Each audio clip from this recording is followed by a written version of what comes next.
Inside America's Boardrooms, the informational show for board members and corporate secretaries.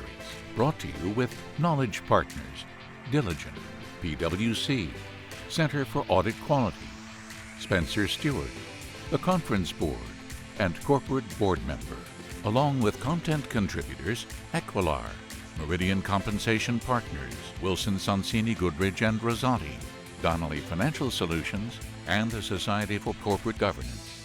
Welcome to this edition of Inside America's Boardrooms. I'm TK Kerstetter, the CEO of Diligence Boardroom Resources and the founder and editor-at-large of Corporate Board Member magazine, and it's my pleasure to welcome you to the show. Today we're going to be talking a little bit about recruiting a qualified Hispanic board member. And joining me is somebody that knows a lot about that topic. That's why she's here. Please welcome Esther Aguilera, who's the president and CEO of the Latino Corporate Directors Association. Welcome, Esther. Thank you so much. Happy to be here. Well, it's a pleasure to have you. So I think a great place for us to start is explain to our viewing audience what the Latino Corporate Directors Association is and what your goals are. Great. Well, thank you again, TK, for having me. The Latino Corporate Directors Association is fairly new. We are less than 3 years in operation, and our membership is made up of Latinos that serve on publicly traded and large private company boards. And our mission is to increase the number of Latinos on boards. The numbers are very small compared to both the candidate pool and the qualified candidate pool in our population. There are about 2.4% of the Fortune 1000 company seats that are held by Latinos as of 2017. And the number for Latinas is even less at 0.8%. This is, as you know, a population that represents 18% of the population. And so that's one of the reasons why this organization was formed, is to dispel the myth that supply is not the issue. There are qualified Latinos for the boardroom. Our membership is over 100 strong and growing as a newer organization. And so our mission, we're focused on, so how are we going to increase our numbers on boards? First, we want to increase the supply, because we don't want just the same number having more seats, but identifying, in addition to our current membership, identifying qualified executives, C-suite and top board, company executives that have what it takes to serve on the board but haven't had their first board seat. And so we're working on growing supply with a new year-round program that prepares them for the boardroom, as well as their pathway to the boardroom. Second, we're focused on increasing demand, working with corporate boards, nom/gov chairs, with search firms, private equity, and we're looking to increase opportunities for more Latinos to serve on boards, whether it be in public companies or private companies or mutual funds. So third is we're focused on raising awareness and really bringing together those that influence board placement to get to know us and get to meet our members. Well, that's why we have you here. So Thank this will be at least a step towards the right direction. So when I look at diversity, I see a lot of activity happening around the gender diversity. It's certainly getting a lot of play these days. You've got letters being sent by BlackRock. You got State Street and AFL-CIO voting against boards that don't have gender representation or diversity representation. We recently saw California pass legislation, but that was only directed towards gender. It was silent on people of color or whatever, which was a little disappointing, but it gets to the issue of being able to track that. But still, it's not the effort that you'd like. I know personally, having been at the New York Stock Exchange and starting an initiative there called Moving the Needle, I was very happy to see the gender You know, I think this year we're seeing a nice increase in that. We're seeing a nice increase in age, okay, that we all worked hard to have happen. But I sort of get the sense that people of color, particularly the Hispanic community, is being left behind a little bit. I mean, to see this stuff happen, and when you say point something representation on boards, I mean, that's terrible. So, you know, again, maybe it's just me having this feeling that people of color are being left behind. Am I out of the loop, or do you see it the same way? Well, I mean, what we've seen is, I mean, clearly, finally we have more attention on gender, the underrepresentation of gender on board. And what we're seeing is that attention is also opening up the opportunity to talk and to push for more gender, race, and ethnic representation on boards. I mean, what I've seen just even in the last year is that we are being approached by more and more companies, search firms, and others to tap really qualified, exceptional board talent.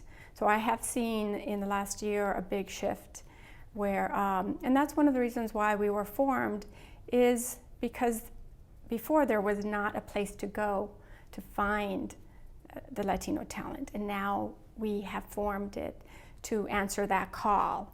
But at the same time, I mean, I agree with you, we support increasing both Latino men and women on the boards. As I mentioned, Latinas are very underrepresentation, so there certainly is, you know, an emphasis on gender. We hope would increase the number of Latinas as well. But I will tell you, TK, I've got some new numbers, and granted, we want to see more gender representation on boards. It's really unacceptable when it's 50% of the population. We have seen in the last 4 years, the gender representation is about 24.3% now, and it increased about 5.6 percentage points in the last 4 years. Women of color as a whole have increased 1.3% in the last 4 years. So we're seeing the number of women grow, and it's clearly still not where it needs to be. Women of color are not as much represented in that. So I think a couple of things. One is, you know, there are plenty and a huge supply of Latina and women of color who are qualified for the boardroom. So we need to make that more aware. And the same ways that often women are, you know, left out, people of color, race, and ethnic, and Latinos, as you know, by the numbers, there's clearly the inclusion isn't there. And so, but efforts to raise awareness about diversity in the boardroom, we support. And I will say that, for example, Latinos and Latinas are a growing number of the business owners and corporate executives. Latino-owned businesses grew by 46% compared to 2% for overall in a big trend. Latinas are 87% generating new business. And again, this is not only on the business front, but on the corporate front. So we have this wave, we have the talent, and it's about raising awareness to help companies and others tap this talent. Well, we have, Esther, about 2 minutes left, and you know, it's simple the way I look at it. Latinos are the largest ethnic minority in the country, okay? So I think it's 58 million people or whatever. So my hope is that we would get, you know, the same growth in those categories as we have in gender for this year. Again, obviously it's not satisfactory yet, but but we're happy to see that it's picked up the pace, okay, on that. So you covered some of this, but how does your organization evaluate the demographics in the marketplace? Again, knowing that you've got such a big section of the market, and you're not seeing it on the other side?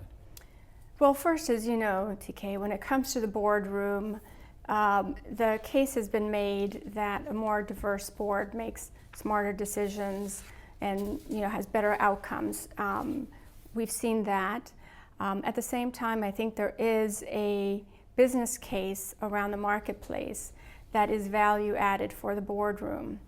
Latinos are 18% of the population and growing by over 1 million each year. It's a younger population, but rapidly growing in all age groups. It's going to double by 2060, so it's a fast growing population. It's over $2 trillion in purchasing power.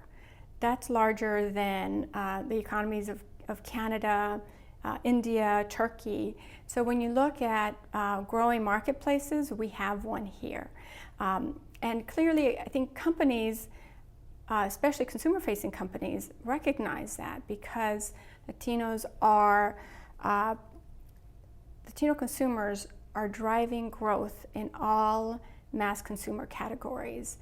So they're being targeted as a customer, but not drawn in the boardroom. So, there is a market case as to what Latino men and women can bring with their business experience, because that is clearly, you want a complementary mix of diverse skill sets, background, and experience, and Latinos can serve all of those. And I think that's a value add on multiple fronts.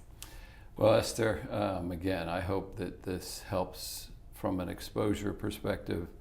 I think we have some educating to do still out there, and I wish you luck with all your efforts, and I want to thank you for taking the time to join us. Thank you, and we're a resource for anyone who wants to access, again, exceptional board talent. Well, thank you. Thank you. So that will conclude this edition of Inside America's Boardrooms. We hope you enjoyed the show. We'll be back again next week when we take another look at a critical topic that'll help you be a better board member or committee member. So we'll see you then. Join us again next week for Inside America's Boardrooms, brought to you with Knowledge Partners, Diligent, PwC, Center for Audit Quality, Spencer Stewart, the Conference Board, and Corporate Board Member, along with content contributors Equilar, MERIDIAN Compensation Partners, Wilson Sonsini Goodrich and Rosati, Donnelly Financial Solutions, and the Society for Corporate Governance.